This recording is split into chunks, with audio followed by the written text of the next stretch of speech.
What's going on, everybody? Welcome to part 4 of the Sworkz Zeus build series. So we opened bag F. We got the chassis plate, which is awesome. It's starting to get exciting, people. I went ahead and took all the stuff off the parts trees already, but we do have center drive shafts. It does come with a pinion, a 15 tooth right here. We got the motor mount, the wings for the chassis to make it a little bit thicker.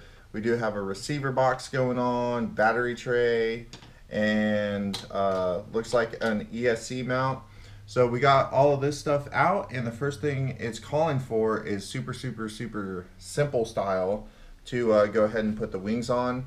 And we're going to use these little screws right here. Now, I don't think you guys need to actually watch me do this. All you're gonna do, they're labeled left side, right side. So you're just gonna put it down on the chassis the way it says to do it. So my chassis is backwards. So the front does have this little upturn for the front end right here, so you can tell which side. Back is nice and flat, front has a little upturn. So right side's gonna be here, left side's gonna be here. It does screw down into it. The chassis is threaded for these little screws. So I'm gonna go ahead and do that, and we'll be right back. Alrighty, so we got our wings on the side of the chassis. Now, it's calling for us to go ahead and put the front end on. Yes. Okay, so we're gonna grab the front end, and just a note, we're only going to put the 2 screws in the back right here, these 2 screws on the back of the chassis right there, and then we're going to do the 2 screws that go into the steering, and we're going to be putting on, I think I'll do it beforehand, but we're going to be putting on the front chassis brace as well. So matching up right on. So yeah, we're gonna put the front chassis brace on, which is this guy. It's got the little trim out for your drive shaft that's going to go towards the left side of the truck. So what I'm gonna do is I'm just gonna go ahead and screw this on here using bolt 106002, which is this. And like I said, they are life size on the manual. So if you ever need to check it, just put it down on top of the manual and make sure you have the right one. Now I'm not going to tighten this all the way. I'm just going to get it down in there, and then I will tighten it after all of this stuff is buttoned up. So I'm just going to leave it loose so it can move around a little bit. And then I'm going to turn this upside down. I'm going to set this on the chassis, or set the chassis on this, I should say. Make sure everything is pretty much lining up. Then we're going to take the big screw, which is 108012, and put it in the second stage holes for the front end.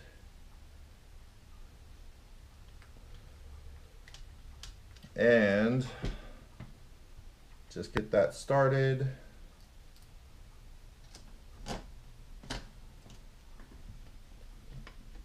Get that one started.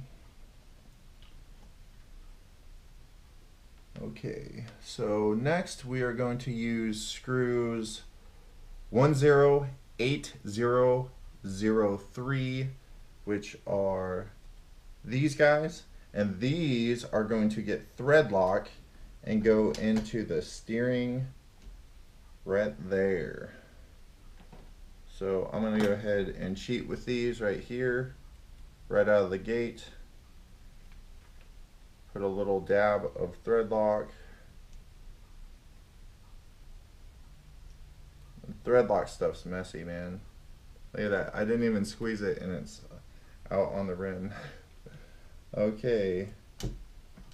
So making sure that's lined up.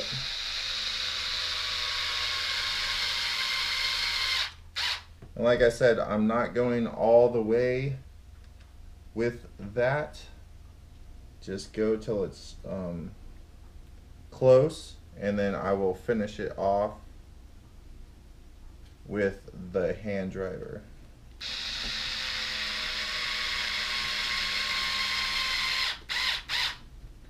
Alrighty, so hand driver,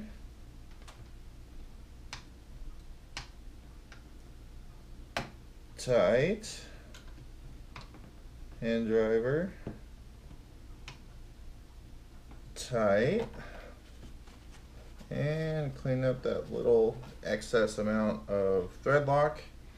And now I'm going to cheat on these two too. I'm going to go ahead and run these in. So we're going to take these screws, which are 108010, and we're going to put these into here as well. So these are going to go into the steering. So these will be getting thread lock as well.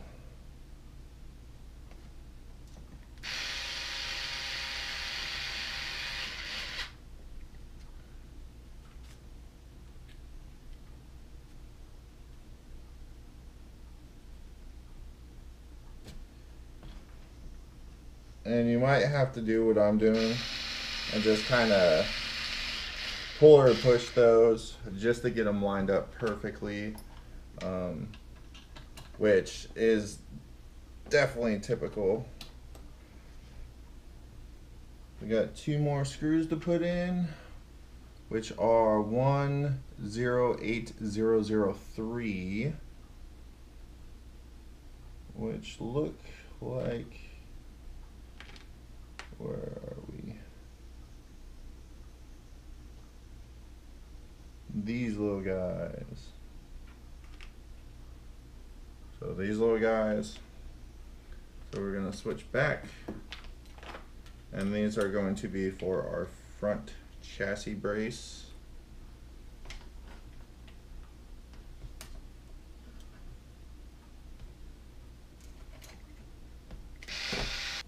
There's 2, and now we can go ahead and snug these up, being careful because they are going into plastic. And then we'll turn it over and snug that top one up.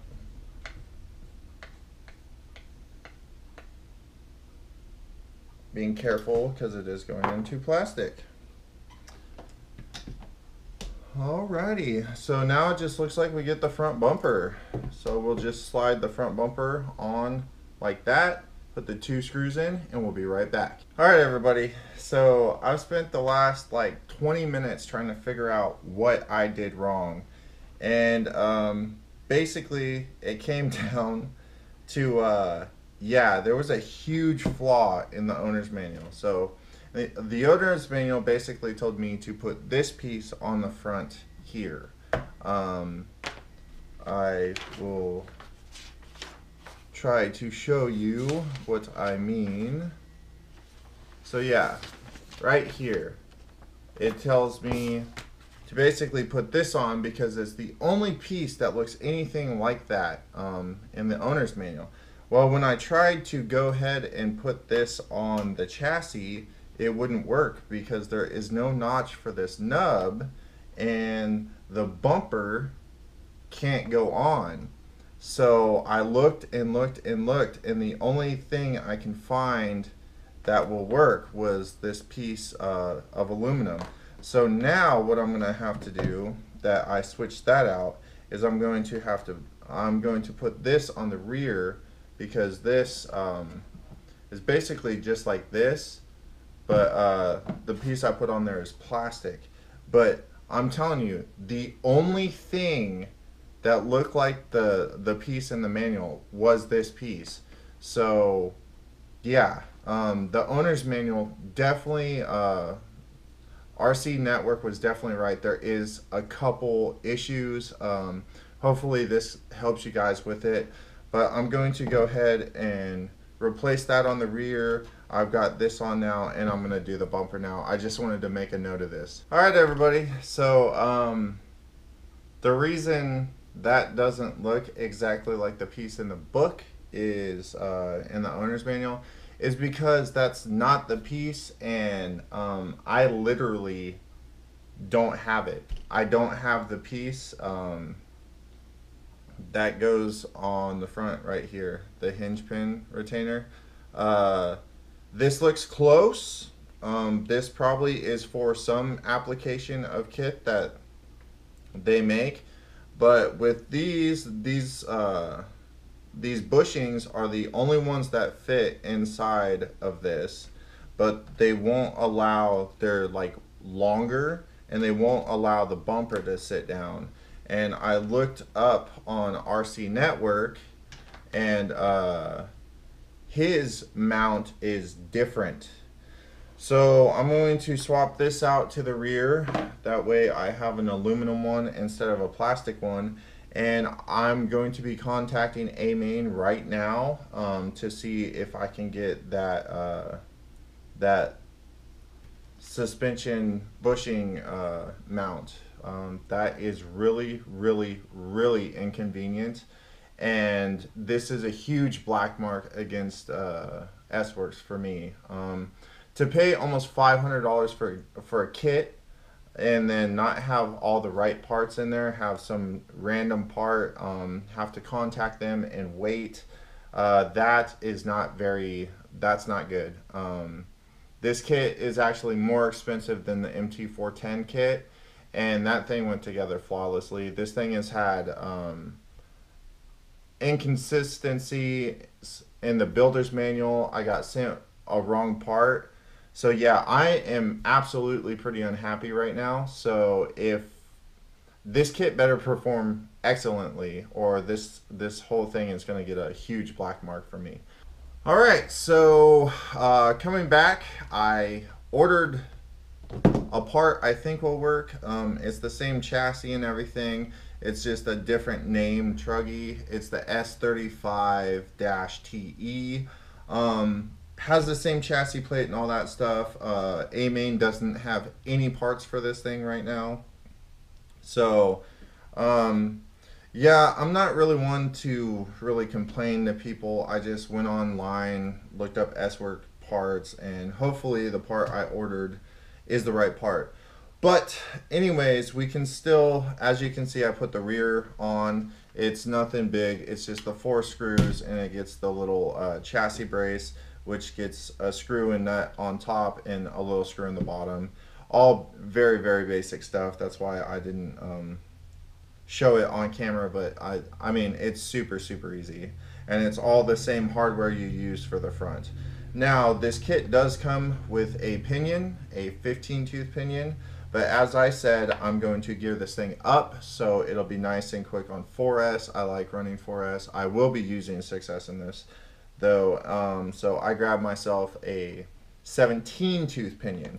Now what we're going to do right now is we're going to turn the page. Since all that stuff's done, we're going to mount the motor to the motor mount, drop in the center diff, put the cap on, and put the pinion on and everything. So we'll set the truck over here. Yay! And we're going to bust open this brand new Hobbywing brushless system. Alrighty, so here is our motor. 4274 2200 kV. Beautiful, beautiful motor. Nice big thick wires, big thick connectors. Awesomeness. So what we're going to do is grab our motor mount plate, these 2 little washer things that are provided, and it provides us with a couple of screws, I do believe, to go ahead and screw this motor in. Alright, so the screws we're using are 105012, and they are these screws right here. They're going to slide into here like so. Ta-da! Very cool, very sleek looking. And then we're going to line it up with the screws on the motor, or the screw holes rather. And we're going to use our 2.5 driver and go ahead and put it in there. Now, it looks like you have easy access, so I won't be tightening these just yet because we're going to have to adjust gear mesh, of course, but that will be at a little bit later time. I'm going to go ahead and put the pinion on as well. Just snug. I'm not going to tighten it down much, just enough to hold it on there so it's not falling off constantly. But yeah, so I got the pinion on there, the motor's in the motor mount, but it's not tight just yet. So now what we're going to do is set the center diff in here.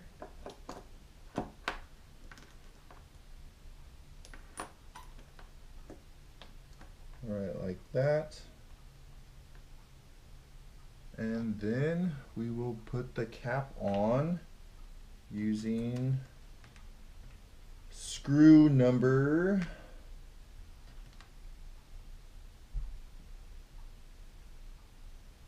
106002. Awesomeness. Okay. And since these are going into aluminum, we will be using thread lock.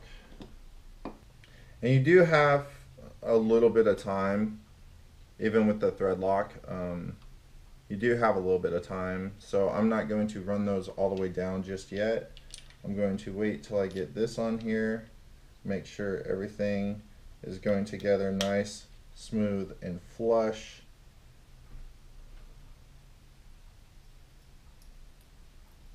It's cool building this outside of the truck as well because you don't have to you know, you're not having to like torque at weird angles and stuff. You can just kind of do it however is comfortable. So that's going to be how it looks right there. I'm going to go ahead and adjust gear mesh. I'm going to tighten everything down and we'll be right back. Okay, so we got our 17 tooth pinion on here. We got this all put together and thread locked. We got our gear mesh set perfectly. Oh yeah. Okay, so what else I did was I went ahead and put on this center diff chassis brace. It goes to the inside hole, the hole closest to the motor. It's the only chassis brace you have left, and it does have a little cutout right here for your drive shaft so that you know which side you're looking at. Okay, so now what it's calling to do is to go ahead and drop this in the truck with the drive shafts. Now the long, crazy long drive shaft is going to be your front drive shaft, and the little cute stubby drive shaft is going to be for your rear.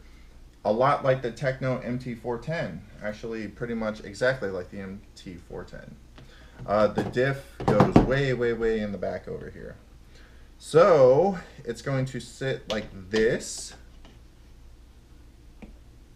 Beautiful, just like that with your motor up here. Put the front in. There we go. Alrighty.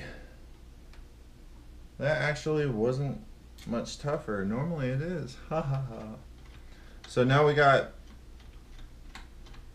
our first screw in. Awesomeness. Yes. Okay. Second screw, same one. A little bit of thread lock.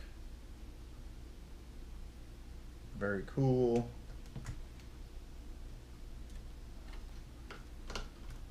Now I'm going to finish bolting this up and we'll be right back.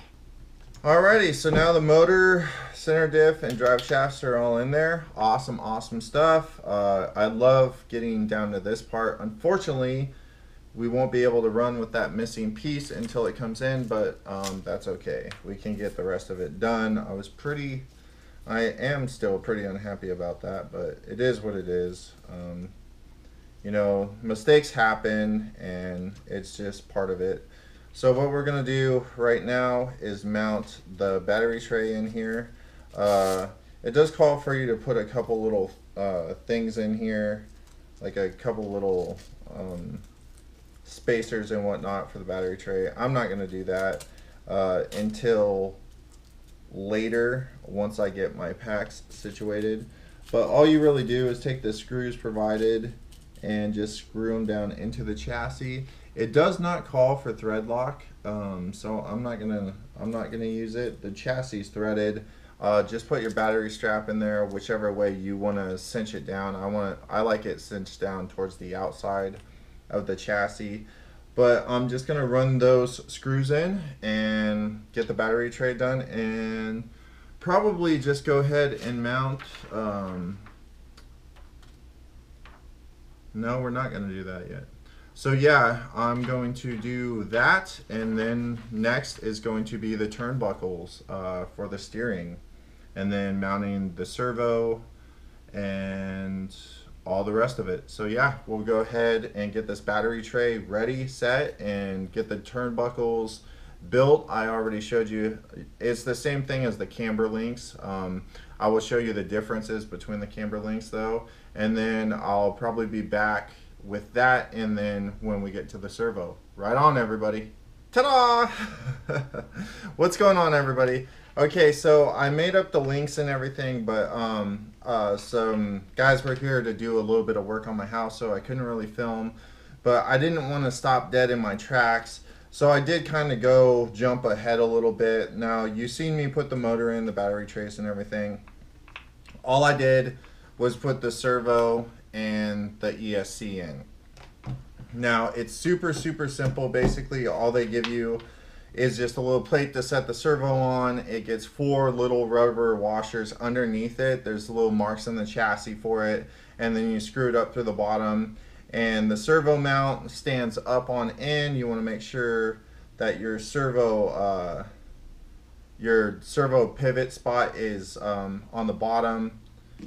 Here, I'll just show you. You want to make sure your servo is mounted like this, with this at the bottom, and then your arm's going to come up and go over with the link. I did put a zip tie over this just to make sure, but believe me when I say this is the biggest motor you can run in this 4274 can, because it actually butts right up to the ESC mount under here, the plastic piece that sits on the chassis. It is literally right against it. So I had to cut the little tabs off the side of the ESC to like actually bolt it to whatever. I cut those little tabs off and put double-sided Gorilla Tape underneath it, pressed it down good and hard, and then I put the zip tie on here. Now this is the Easy Run Max 8 system. We went over that in the first look video, but all I really got to do is put the receiver box on here. Super easy, 4 screws through the bottom, and then it has the cap on top. So I really don't think we need to go over that super easy stuff. The servo mounted in very easily. All the hardware you need and everything is provided in the kit. So I mean, the only real problem I've had with this thing is this front lower chassis, or the front lower A-arm mount. Other than that, everything's gone together smoothly. Now, setting this aside for a second, we'll go over the links.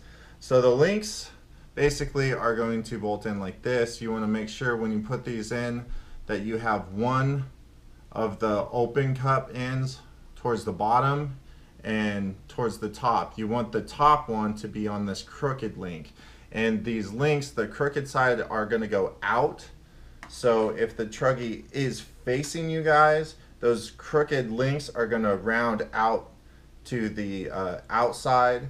And I'm going to just mount these in using these 4 screws right here that are provided, and nuts. And then we'll be right back and I'll show you what it looks like. I also went ahead and made up the servo mount. It just goes together. It's a full thread piece that you screw into one side and then you screw the other side on, and you want to make one side flat and the other side standing up. Just like that.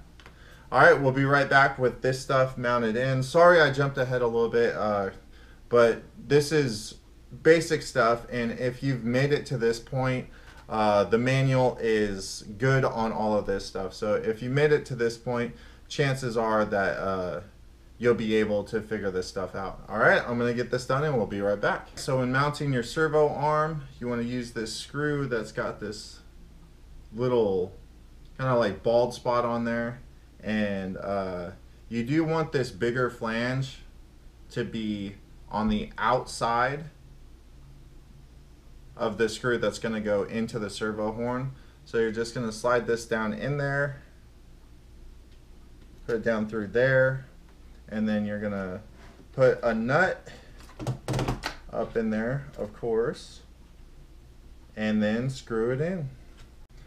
Alright everybody, so now that servo arm is on, but I'm going to wait until I actually get a battery in here, get my receiver and all that stuff set up, get a battery in here, and make sure the servo is centered up before I put the servo horn on and attach that arm. And then I'll adjust my turnbuckles and everything accordingly. Pretty much all to do now, besides just is make the we're gonna make the receiver box, bolt it on, and then we're gonna start on the shocks. I think that will be in the next video though. We'll do the shocks and everything, and then we'll have the full reveal. Alright everybody, if you like this video and it was informative, thumbs up. If not, thumbs down. Don't be shy about it. And stay tuned, check out the description. We got raffles going on constantly. You can become a Patron and get rewards and all of that good stuff. Until the next video, I'm Gary, your host, saying get out there, get an RC, go have some fun, and we'll see you right back here on the next video. Until then, peace.